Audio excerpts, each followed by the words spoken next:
All right. We will get started with our next session here. Sorry for the delay. We had one panelist that we're trying to get to participate virtually and get all that signed in. So among all of the AV and tech difficulties, we're just working a few other things out here. But as I said, we thought we'd get started. This is a panel discussion on surviving the pandemic as a small business owner and just what has worked, similar to what we've been talking about all weekend, what hasn't, and trying to get some new perspectives. So with that, are there any opening questions or any opening comments?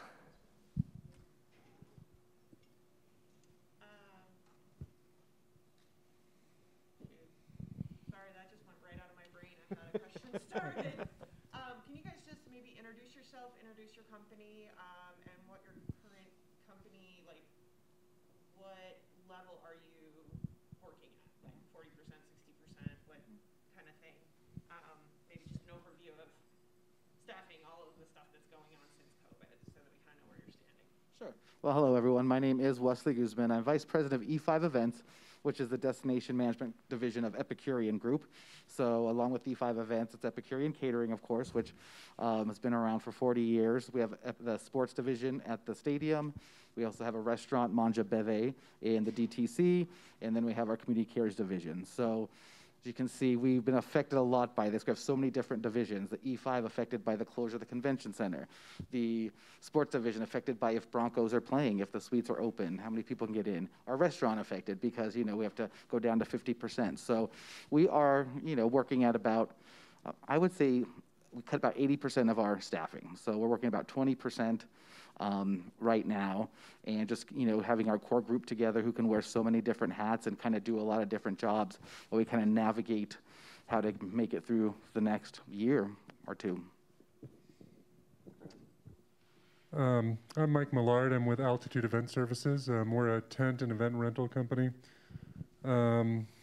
We, like everyone in the beginning, we mostly set up all the big festivals here. So Cherry Creek Arts Festival, Cinco de Mayo, Taste of Colorado, and all those canceled.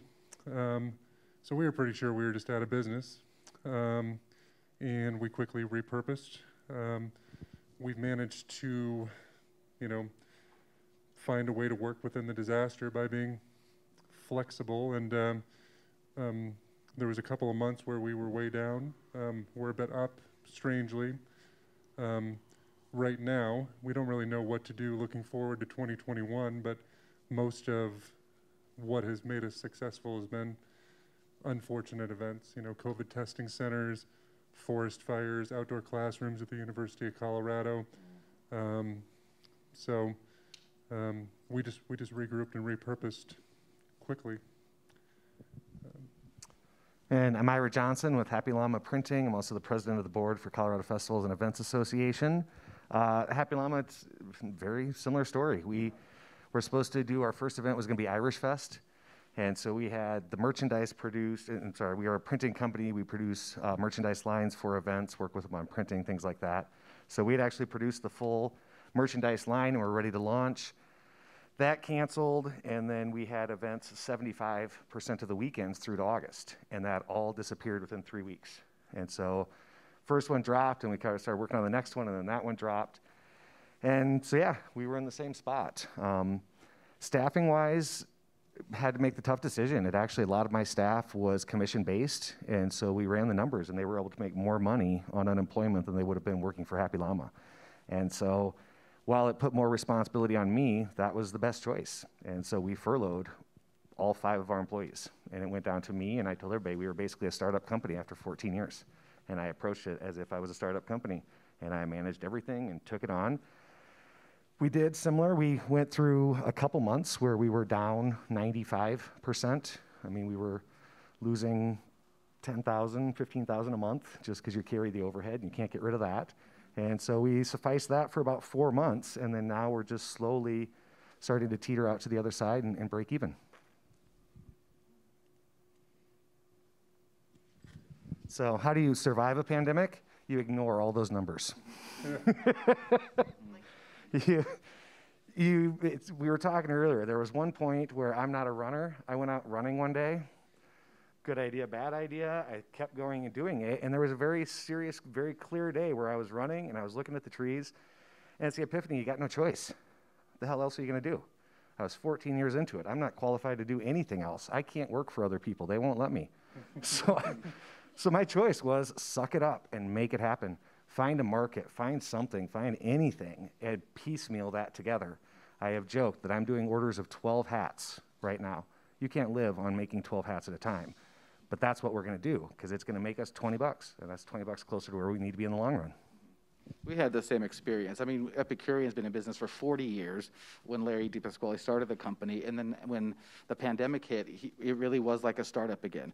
What are we doing now? We're doing box meals and delivering to offices, box lunches, which we hadn't done in years because we just built so big to big, large gala-type caterers. So back to the beginning, we're doing box lunches again. We're delivering meals, you know, to go. So same similar thing. We just kind of had to take the mindset of, we're going to have to be a startup again and almost start over again because no one's doing events for 400, 100 even. So how do you keep afloat? How do you keep revenue coming in? How do you keep your people busy so you don't lose them? So when it does bounce back, you have a core team ready to go and take in those leads. So it is kind of almost like starting up a business. And on the destination management side, we are 5 years into it as well and kind of had some huge citywide conventions, 2 of them in 2020, that we were just so proud to get and worked on years on them, and they just kind of went away overnight. So once again, you know, we were, the DMC was a little bit newer. We had built such a great client base, and now again, we're not remarketing ourselves again. And, you know, here's E5 events. We were here, and we're still here. So that's kind of the hard part, is kind of keeping that brand alive. And I think that's really important to us, is to keep our brand and quality alive during all of this, because customers will come back. The few customers you do have, you have to make sure that you are providing that service even through all of this, so that they're there when it does bounce back, you kind of carry them with you. So we've been concentrating on the brand and the quality. If it's a, you know, a dinner for 8 people, a meeting for 2 people, like, you got to focus on that quality to make sure that they come back with their 300, 400 people. Yeah, I think along all the same tones of this is that how do you survive is you do anything and everything you can. And that came up this morning when we had our keynote, and it was like, you know, what are your key habits, you know, for success? And it's like, well, it's so hard to balance all that because, you know, I can't get into a schedule or things that I used to do because it's anything and everything, you know, like answering my phone at any time, you know, not saying no to anything that I can possibly do.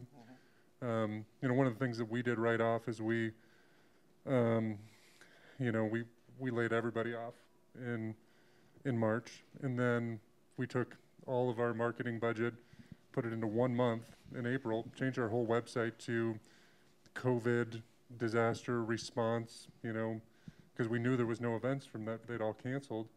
And that's where we ended up getting some good business for this year. Moving forward, you know, to be successful, I don't know what the next step is, but it's just trying to be there in front of whatever comes up. And we realized early on that, you know, acting quickly on any opportunity that came about was important. You know, if you said, hey, let me think about it for a day, I can't make a decision, you know, people are moving on. There's not enough business out there to, you know, sustain for everybody. So, you know, when we did the COVID testing center at the Pepsi Center, it was like, you know, when can you have this done? And we're like, today, you know, like, you ready for it? Well, we don't have a PO. And then there's calculated risk, you know, because we're doing a lot of government work right now. And we've done all of it ahead of purchase orders, you know, and they're like, hey, this is the process to go through for this stuff. And I'm like, well, we've already got it set up, you know, like you said you wanted it now. It's the same thing with the forest fires, you know, that's why I'm in the back corner over there, because people are, you know, we need heaters. And it's like, the minute that I say no to anything, you know, I'm going to lose that business. And now I've got people that depend on it, you know, me, our company, for jobs. So, and again, the conflict of succeeding, it's hard as a business owner because we're keeping the company alive and we're doing things, but the pressure and the personal toll that it takes just to try to keep people working, you know, it's everybody's well-being. It's like I can't, you know, I'm afraid to stop and I'm afraid to say no to anything because, you know, it could just all be gone in a minute. It's not like all those events I've been doing forever, right? So it's Cinco, Taste of Colorado. Like, I haven't marketed in 15 years because I'm just like, you know, I can book my whole calendar over drinks over a weekend in November for a whole year, so. Usually I book all my business at the CFEA conference for the year, just throwing that out there, those of you that aren't here. I think that's a great point. In my house, there was a little mantra that was you can give up, or you can give in, but you don't give up. And so it was at that certain point where you're beating your head against the wall over and over, give in. Don't fight the fight you can't win, but you don't ever have to give up. So you wake up and you start fighting another fight or a different angle, or you find the different piece that you can focus on that gives you a sense of success. And so always keeping that forward momentum. It was in my house, not with my work, but the other piece in my house was that only one person could lose it at a time. So everybody had their chance, everybody had their opportunity, but when one person went off the deep end, the other three, it was their responsibility to step up and support them. And so it was a very explicit rule, only one person could lose it at a time. So I think part of surviving is you give people space to lose it, and you give them space to be human and give them all the space that it takes to give them the mental health to know that when this comes back around, they're going to be the best asset to your company ever. Don't alienate them, don't ignore them, treat them the way they deserve to be treated in a situation like this is with respect and great communication. And surviving and coming out of this, I think that's part of it, is take care of the people and keep them around because they'll take care of you in the long run. That's true. I think we really focused on our people as well, making sure we do keep that team. When we made our plan of how this was going to last, I remember the date, March 13th, we all met as a company and said, what are we going to do? Of course, we, like everyone else, oh, okay, if we get through May, everything will be great after May. Let's just kind of make a plan. But we luckily have a great team. I made a 1-month plan, 6-month plan, and 1-year plan with our cash reserves. And then, of course, you had to make some staffing cuts because your revenue and costs have to match kind of now your cash reserve. So a lot of cuts and making people that have been with us for 15, 16, 17 years, we had to let go, and it was just devastating to us. But, to survive, you have to make those hard choices and then make sure you're taking care of the people that you still have because we don't know when this will turn around. So we've always took the mindset of prepared for things to get better immediately or to get worse immediately. So have your team in place because if you do get an influx of calls like they were saying in the last panel, you need to be ready to have that team ready to go or you're going to lose those opportunities. You have to have a team ready for it to get better very, very quickly, but also for the worse, have a plan. If things do get worse, what are you going to do after that? So I think we're now in our 8th, 7th month plan of almost close to our year plan. So I guess we got to make a 2-year plan. Yeah. It shouldn't be funny, but it kind of is. Laughter is the best medicine in this situation. Well, and that right there is the other thing is keep a sense of humor in all this. That you can't get too down. You got every once in a while, even as hard as it is, force a smile, and then let that smile stick for a little while until it starts to feel good. But maintaining a sense of humor is highly important in all of this. Okay. So I am texting with Maggie Glass. She's the owner and a consultant for Aren't We Lucky? She consults and manages event venues. Obviously, most event venues were deeply impacted by the pandemic, so my business nearly dried up. She was able to get keep the staff with government loans, and it helped us pay for the people through the end of last month. So, and I asked her what her next step was, and she said sharing knowledge and expanding out of state. We took some of our simple policies and procedures, shared them with our network of venues. It spread outside of the states. It generated leads. So her plan is to expand her market in hopes of picking up some of that stuff. So she also did a pivot. And then I had another question for you guys. What new thing did you do that you see yourself continuing past COVID? Marketing.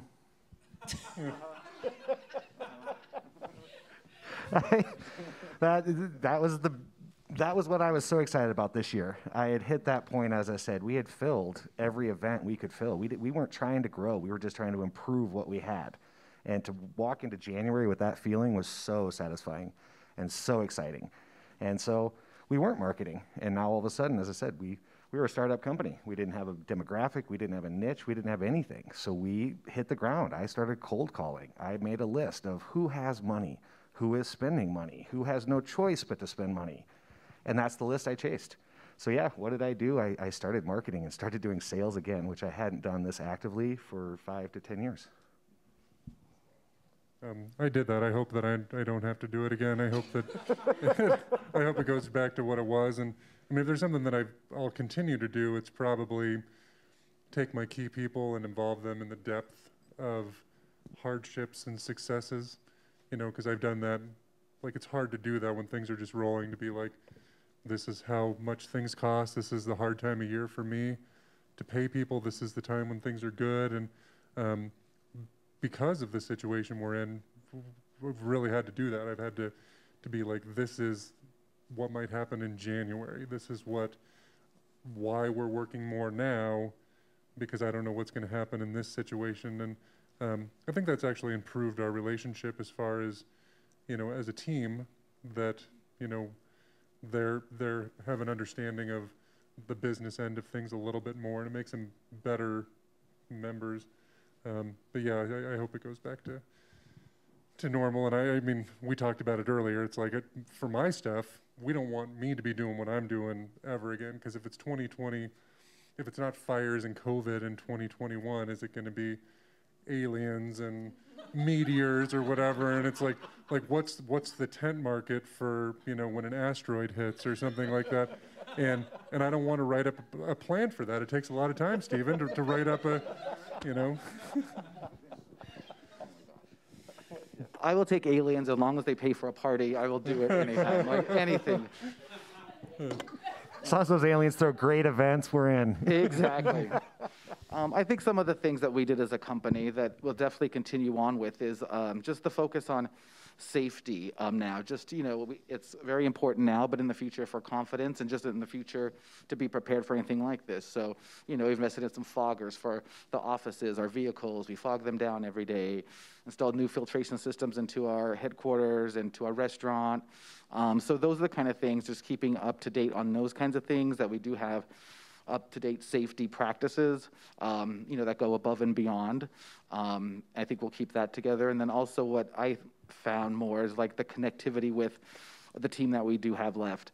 You know, before, you know, you have 450 employees, everyone's running 1 million miles a minute, and it's great, things are good, you think it's great, but, you know, now you get to have more one-on-one time with your employees, ask them how they're feeling, how is this affecting them.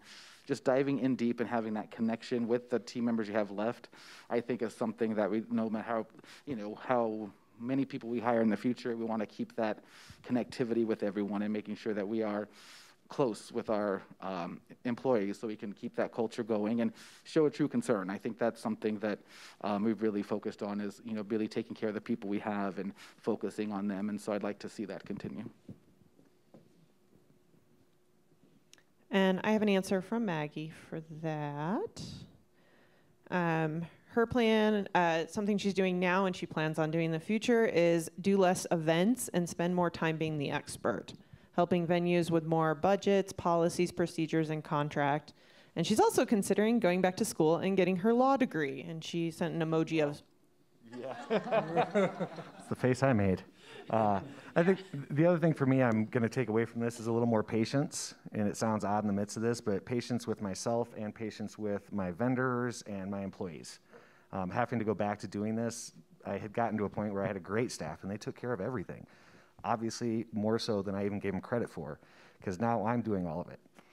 And I thought it was really weird when you, in the event or apparel industry, when you can't order the right color shirt to go with the order. And it didn't make sense to me. Well, now I'm making those same mistakes. Still doesn't make sense to me, but I know that I'm making them, and I'm trying to pay as close attention as possible when we're doing 25% of what we used to do. And so for me to see that now, I have to use that going forward. When we get busy, that's part of it. Okay, things are going to go wrong. Shit's going to hit the fan, whatever it may be. But that sense of patience and that sense of confidence that who you're working with is doing everything in their power to do their best as well, that's an attitude that I want to change and take forward. I can tell you one thing that I don't want to take with me. And since you event planners have been up here for the last couple of days, and people have brought up words that have been overused, and one of them was unprecedented. One word that people who are in the service industry, and I shouldn't speak for everybody, probably don't want to hear as much as you guys like it, is the word virtual. because it's like, well, you know, we're working on this virtual plan, and then we're all thinking about, well, you know, a virtual tent is, Cam's like, well, I can't put up any virtual fencing. You're like, well, I'm going to do some virtual printing, and I'm going to make a virtual sandwich. So on the service end of this, you know, I mean, I'm making light of it because I need to, and emotionally need to make light of some things, but in reality, we're going to lose a lot of service companies out of this, and that is, as we move forward into things, I mean, like, we handle things that are real things that we need to provide, and you know, virtual is hard to take in that. In 2021, we were talking earlier today about, you know, 2021 is, we talk about where we were and where we're going and being optimistic. But the one thing that gets left out is how long is that purgatory in the middle, you know, because surviving, it's a big difference if it's 3 months, 6 months, or if it's a year. And, you know, from the service end of things, because you can only pay that overhead for so long. And I know we're all going to keep on fighting, but, you know, virtual doesn't work as well for the service industry as it does for some of the, you know, to patch through in the planning and sponsorship, and because those are media things. Those are things that you get eyes on something, money goes to it, but, you know, there's. You know. Well, you said you guys did the 3 month, 6 month, year analysis with cash and so forth. Yeah, 1 month, 6 months a year. Yeah. 1 month, 6 month, year. So I tried to do the same thing, but then as with everything, plan A, B, and C was, well, plan A is if we have 0 revenue. How long can I make it if there's not a $5 tip anywhere in my jar? How far can I make it? Okay, what if I make 25% of revenue? So then all of a sudden plan A, B, and C had to have ancillary outshoot A, B, C, D option 1, 2, 3, 4 with each of those. And so then it became this, as you're saying, well, great, I feel really good if it's 3 months. If it's 6 months, I start to get a little concerned. If it's a year, holy shit is all I have to say. And that's kind of the way it rolled out. So it was just constantly analyze it, but don't overanalyze it. Make action, but not too much action. That's not good advice, but that's kind of what it always felt like as far as surviving in a pandemic. I also said surviving for the last 6 months has been thriving. If you're still here, you're doing really well. So give yourself credit for that. Set some expectations, they're real, and take some satisfaction in the little successes you have along the way. I think it's an important point to make, since we're here to talk about surviving in pandemic, is that there's a lot of people who aren't, you know, there's a lot of, in my industry, you know, we're losing 30 to 50% of the companies that are out there, and you know, and we'll consolidate that market and whatnot. But it's so when we're talking out to people and saying, well, this is how you survive. I mean, part of it is that there's not enough market share for everybody to survive. So you got to be creative. You got to merge with people. You got to make partnerships. You know, our outdoor classrooms at the University of Colorado, you know, it was like, well, this is going to be up for a while, and we can buy new product. And we tried to get out as much local product as we could. You know, we brought in Flex Productions and from Fort Collins, Colorado Party Rental, Butler Rents, you know, like all these people. And it's, you know, there might have been some margin. You could have gained some assets, but it's, you know, it's trying to do the best we can to make sure that we can survive. And when things come back, because you talk about just capacity to be prepared for when, like your plan is being prepared for when it goes up or when it goes down. Well, when it jumped up and we had some of these big things come up, you know, people were like, I laid off my whole staff. You know, I don't have the people to do it. So that's a real thing that we have to look at is, you know, planning for that as the whole environment changes moving forward. My question kind of went along with that in terms of like events, right, is such a saturated market, whether it's catering, services, printing, I can think of a million other ones.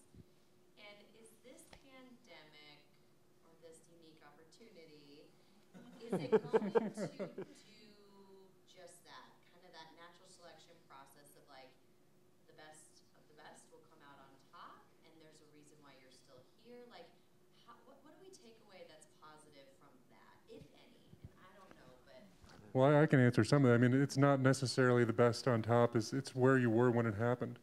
And, you know, I worry about, I mean, I'm sure you've worked with Event Rents or Colorado Party Round, places like that. I mean, they're such large organizations, and their monthly payment to be in business is so large, you know, and like I'm successful just because of circumstance to some extent, because I'm low overhead. I mean, we operate a lot of our inventory out of the back acreage of where we live, so I could shut down overhead. Well, if you've got a $100,000 nut that you got to pay every month, and you're doing the same amount of revenue as me, then you're gonna make a decision pretty quick that you can't. You're gonna have to go bankrupt. And you know, I've got a friend who owns a company in San Francisco, and he took his PPP money, you know, and he used it to pay his employees to pack up all of his stuff, shove it into containers, and then is just locking it up. And so there's some of that. There's some of it, you know, good strategy, all that stuff is important, but I don't know if it's all, you know, the best of the best, opposed to it's the circumstance where you are with what you owe. When you know, if you just hit your growth right before you borrowed a ton of money right before this happened, you know, you're in bad shape. If you're established and you've been around a long time and you're, you know, got most of your stuff paid off like I do, then it's really easy to shut down overhead like I did. And then I borrowed money from the government, right? And then that gave me some gambling money, because I've got this 30-year loan that's sitting in the bank, and I'm saying, well, I can take some risks. You know, I'm going to go out there, I'm going to throw this money into marketing, and I'm going to work ahead of purchase orders. You know, but if you're operating so deep into the red that you're not going to take those risks. And yeah, we were established as well at 30 years, so we did reinvest a lot into the company as we went. But I think along with that, what we realized, you know, is, coming from the Epicurian side or E5 side, where we're all connected in this community. So, you know, the convention center shuts down. That means I can't bring in conferences. That means my transportation company does not get my business. Events shut down. Our Cisco, our food provider, we can't give them the business they're used to because that went down. So everything affects every single person, one of us, in this industry. So we learned, you know, that is just to kind of watch out for each other, because if I don't have business, you don't have business. If you don't have business, I don't have business. So I loved, you know, when things are good, that community is always great. But I think I found that when things are bad, the community's still there. We're still here together. We're all miserable together, but at least we're together. Yeah, I like that answer a lot, because I actually, if I would have opened, I would have said, no, I do think that every 10 to 15 years in the business economy, you need a little bit of pushing the best to the top, losing a little bit off the bottom. This is not just natural selection. This is all of business and economy and everything else. However, going back to 2009, my company was less than 2 years old, and we weren't positioned for all of this. I told a few people yesterday, we actually, in 2009, I got bankruptcy letters to the tune of $75,000. And I was a 2-year-old company. So just by circumstance, I was hosed. I did not, I survived. I borrowed a lot of money and paid it off over time, but the circumstance of where you are when something goes down, I think is a huge, huge influencer. From there, as events start to come back and as things come forward, I do think, and I still stand, that it's going to be the best of the best accelerate and some of the others stay stagnant. I think the people that are the best of the best are the ones that are around right now and are planning for next year, rather than sticking their head in the sand now. Well, and I think, you know, I say that with our event center is that, you know, I don't want to be waiting and be not in the conversation of like, what are we doing? We need to act now so we can stay ahead of, we all know what's coming, right? So changing our event models, working up new strategies, getting creative of how we're distributing our product. Like, we can't just wait for something to happen. No. We Right. have to now make it happen, as you should be doing normally, but this just kicks it into gear. And that, yes, it should, if you're really trying to accelerate and do something with your life, you should have some failures. You should have some times where you stumble and fall. We all have that. Everybody in this room is an ambitious individual, so we've all had that. But what we discussed yesterday is this is the first time that collectively the world got kicked in the teeth at the same time. It wasn't we were dealing with our own little emotional problem or our own little emotional failure or whatever it was. We had to face it all collectively. And I think that was what made it harder than it has been historically, and also is what's going to make the solution so much better. I do think that people are innovating. That's why I say I think the best of the best are going to come out of this, and they're going to accelerate like they came off of a springboard. And I'll add that I think that when we talk about the circumstances of all this, in Colorado, our circumstances are probably better than most, because I think if there's an economy that's going to bounce back big, it's going to be this one, because people are leaving California, people are leaving these other places, and they're coming here. So when we come back, I think when you talk about a market that was saturated, I think we're going to be really in demand trying to find good people to do the work. It's again, just when is that going to happen? We don't know.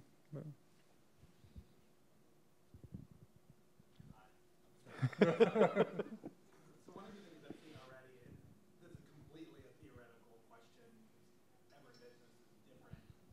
With suppliers, I've already seen with performing artists that they're raising their prices to try to make up for, what they lost over the summer. And grand example, we wanted a fire performer for an event, and last time I paid for a fire performer, it was $250 an hour, which I also already think is a little bit extraordinary. And for a December event, they quoted us $550 an hour to be a fire performer, right? So that's an extreme income increase. And our budgets aren't going to change. My budgets for all my events next year are 15% down. So have you, and you can speak for your own organization or just organizations you've interacted with, do you think we're going to see massive increases in prices? Or do you think because, everybody's struggling, they're just going to cut their price? Do you have a sense of that? Well, I mean, this is about surviving a pandemic, so the first thing I want to tell you is that I'll do a fire performance for $450, and that's how you survive a pandemic. So, but, I mean, I think it depends on, again, everybody's circumstance. I think that that you've seen a lot of people that are trying to make up for losses in pricing in certain places.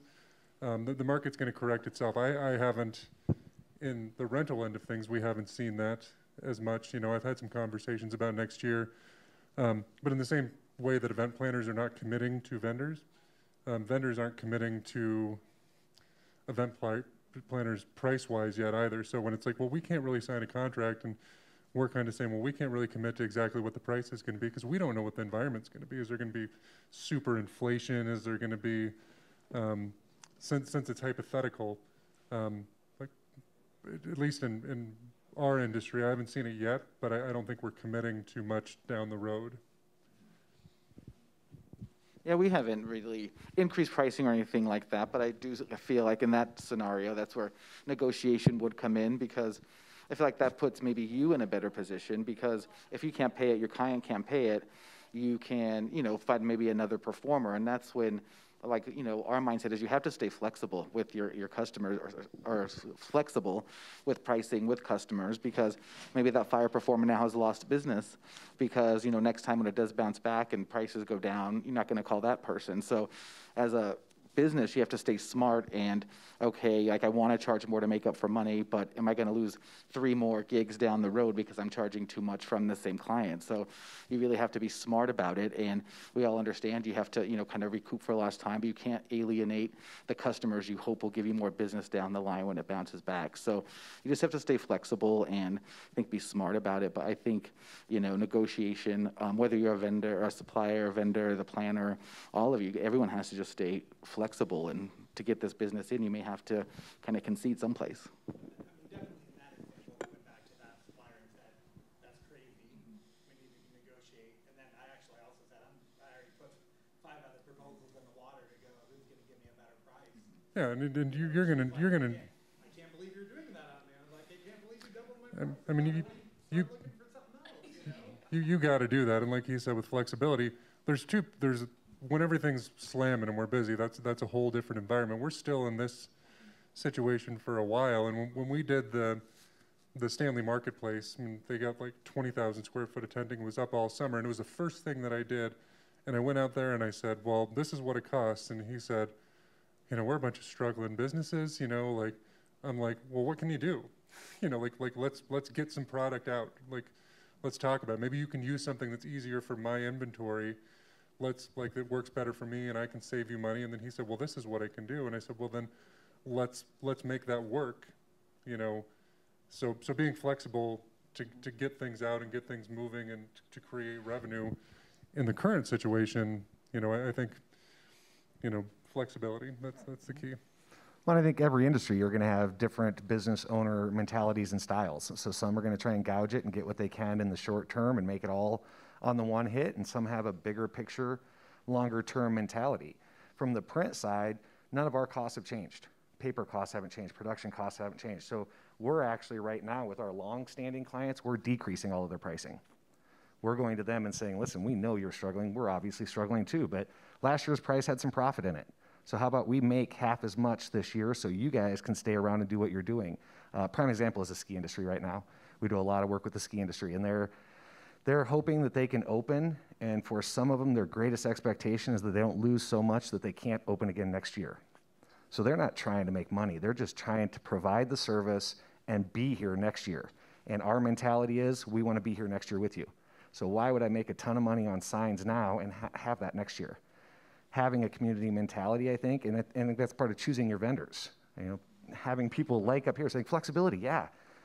They have a price list, but if they're flexible, they're interested in your success. Those are the type of people you want to align yourself with long term. Just to like follow up on that and help me, because I might say this wrong, but so when does that kind of flexibility or grace period, when does that end, right? Like, when is it PC to say, okay, Visit Denver is no longer going to give me my ad for free in 2021, which they are. When am I going to have to pay for my membership instead of having me get a free membership for a year? Like, when do we know kind of when this shift is no longer? I got this one. Like, We don't.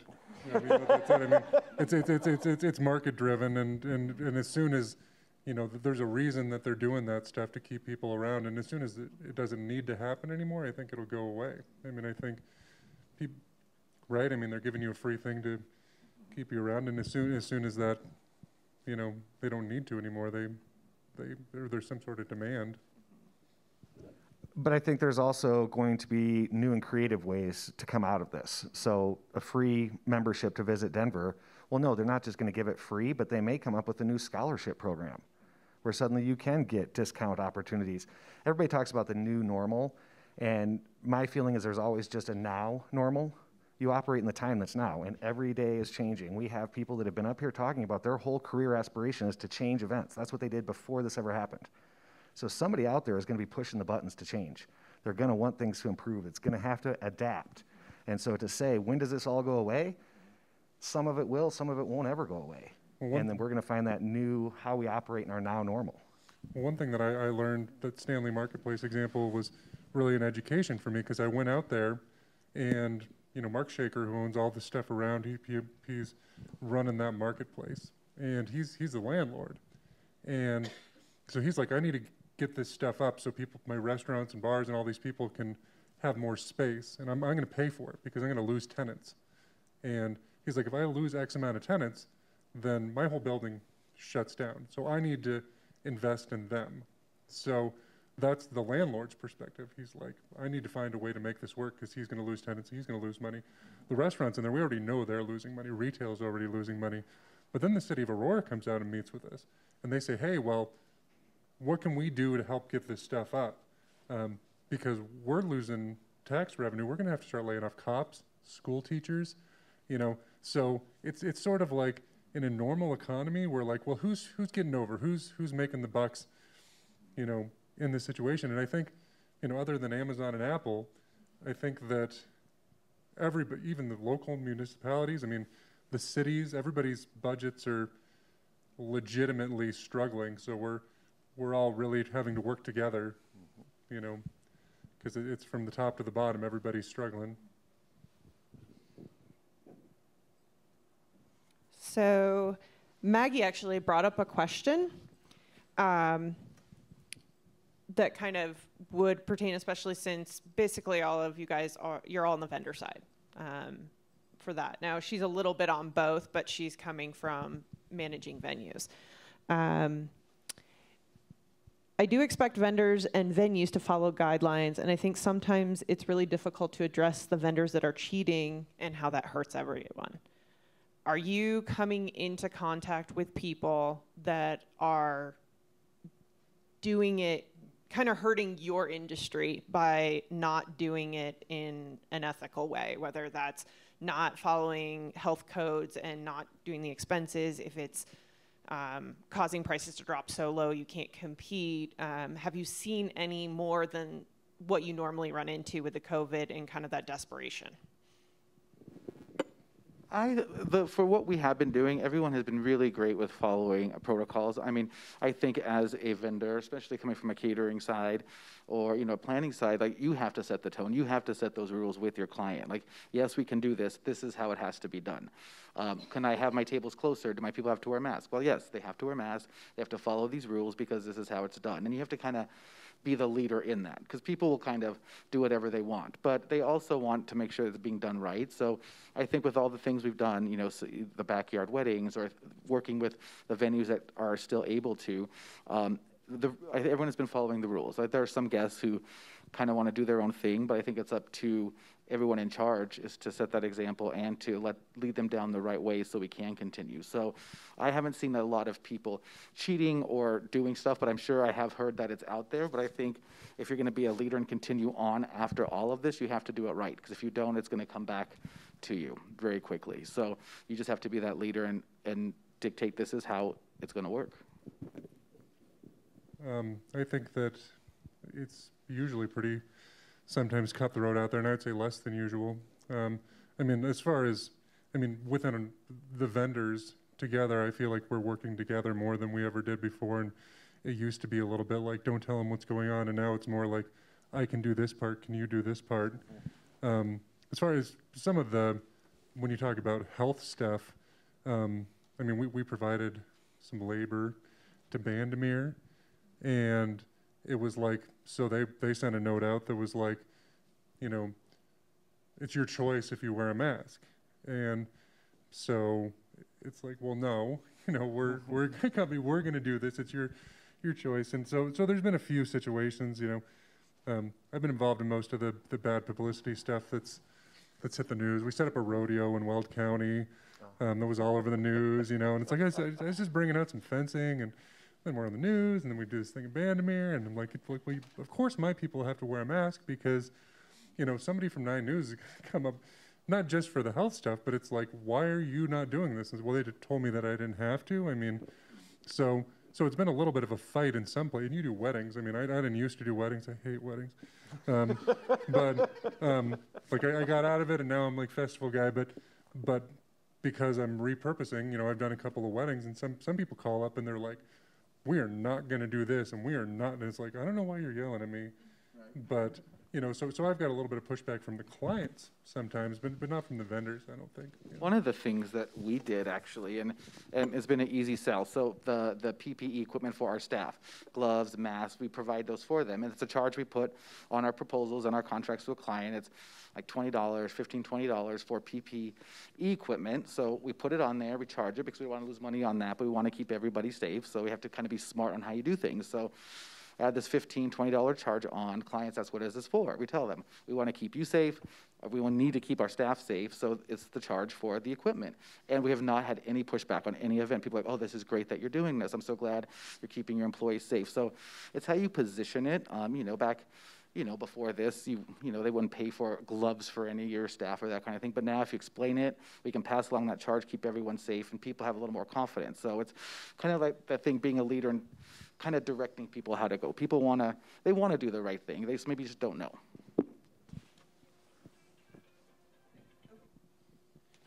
Can I jump in real quick on that? Is that there's actually an OSHA requirement that we all as owners and employers provide PPE for our client or for our customers, or sorry, our employees.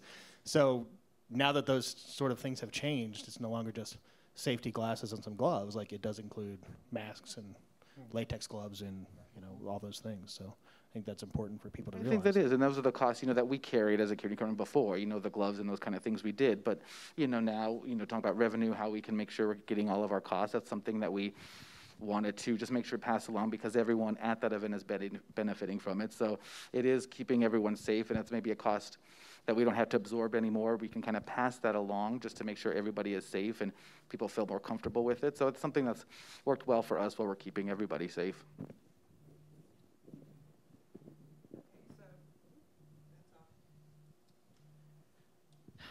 what do you want from your planners, the people you work with, your frienders has become a new term? More money, yeah. What are you looking for from them? So like, we've got people listening from home, we have people out here. What would you like them to take away to help you continue to be in business and continue this success? I just want them to continue to be in business. You know, I mean, it's hard to say that we don't have any control over a lot of this stuff, but it's, you know, like we're in it together. So everybody's got relationships. So when you've got your planners that you have a relationship with, you know, if you're a planner that I work with and you're struggling, then don't be afraid to ask me for help. And I would do the same thing if I need help. You know, like it's just in the event world. You guys all know it's, you know, it's all relationships, and you know we really do care about each other, and we got to work together to get through this. And so I don't know that I would ask for anything above and beyond, just to work together through it. I would agree. I think working together is great. I think coming from perhaps the catering side, I think as the planners, you first get that bride or whoever, you just to set the realistic expectations. You know, your wedding is going to be this February. We don't know what the rules are going to be. Don't tell them they can get 300 people in that venue and you can sit this many people and you can do king's tables for everyone. Just set realistic expectations and let them know that things could change. Not ideal, but this is, you know, plan A. If we have to go to plan B and C, just as wonderful. But just to kind of set the expectations for those, especially brides. I would say coming out of this that working with vendors that you realize, or that we all come around with an idea of mutual success and collaboration. I think so often in a vendor relationship, and especially when people are managing budgets, it's this contentious, well, I know you're making money, but you're making too much money, so I've got to haggle you down. And that may be the fact, it may not. But on the flip side, a lot of vendors will toss in extra money and call it sponsorship dollars just to help you accomplish what you want to accomplish. So as a society and as an industry, I would like to see a lot more sense of mutual success versus this perception that one side has to win and the other has to lose. That's come pretty apparent with a lot of the, you know, we were talking about it with Renee about a lot more of the government stuff we've been doing this year, is that it's like as we're working with planners, we usually feel like we're working together to some extent. And the more that we've been doing some of the city stuff, it's like, you know, we feel like we're adversaries, like we're fighting each other to get something done. And that's, you know, like we are partners. Yeah, I mean, I got into events so I could be on site with you guys, event planners. I like contributing to the event itself and being part of that. So when I come out of it and the other side, and I take that pride, but then I'm going out next year and competing for the same bid so they can get it less than they did the year before, even though we knocked it out of the park, that's very demoralizing. And I think it's for vendors too. I mean, as I say, I think when everybody feels like somebody's trying to take advantage of it, then everybody gets a little more defensive. And I think we could all be a lot more successful if we realized we were in it together.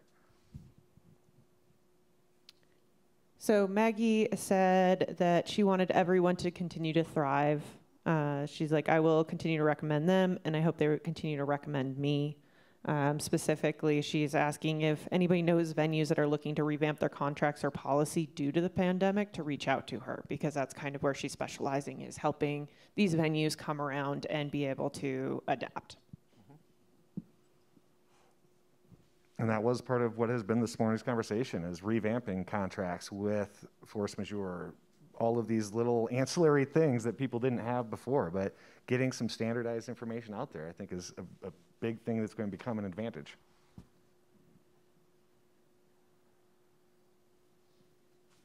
Who or what has been most helpful or a great tool for you during this time?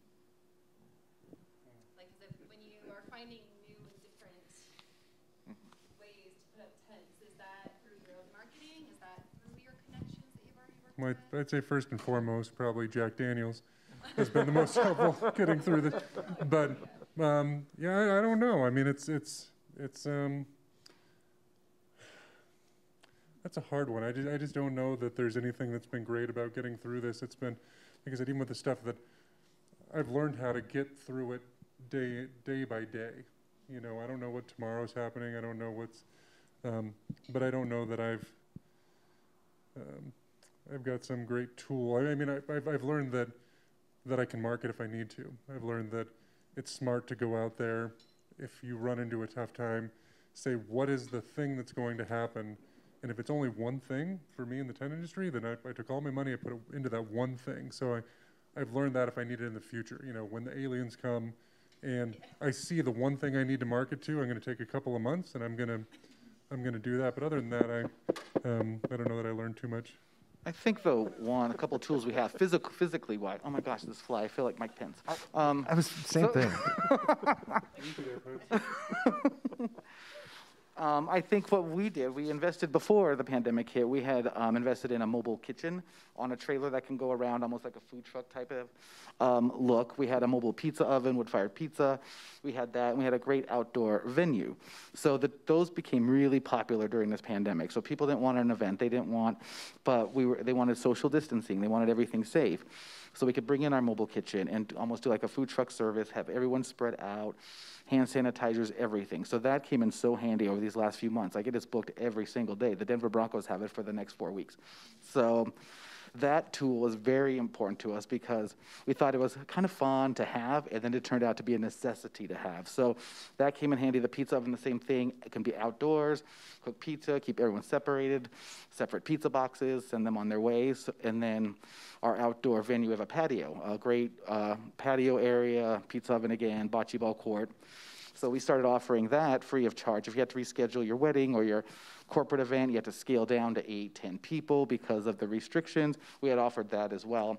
So, you know, the outdoor space and then those mobile food, the mobile kitchen and the pizza oven became invaluable to us during this.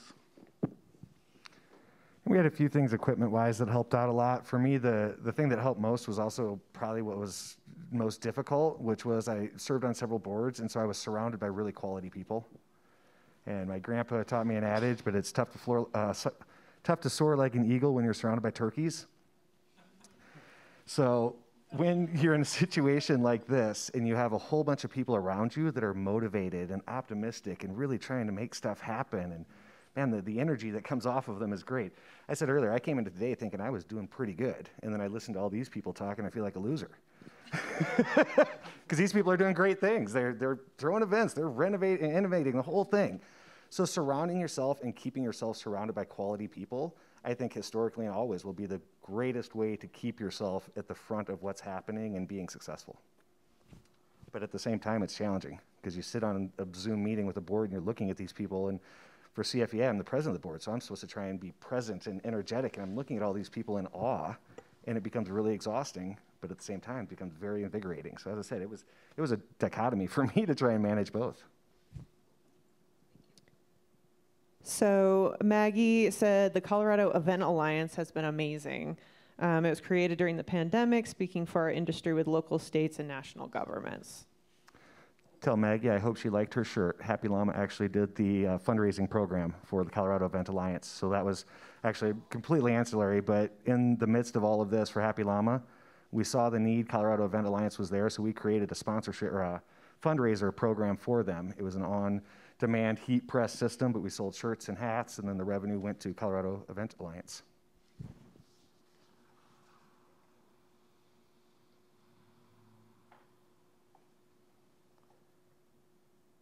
Any other questions?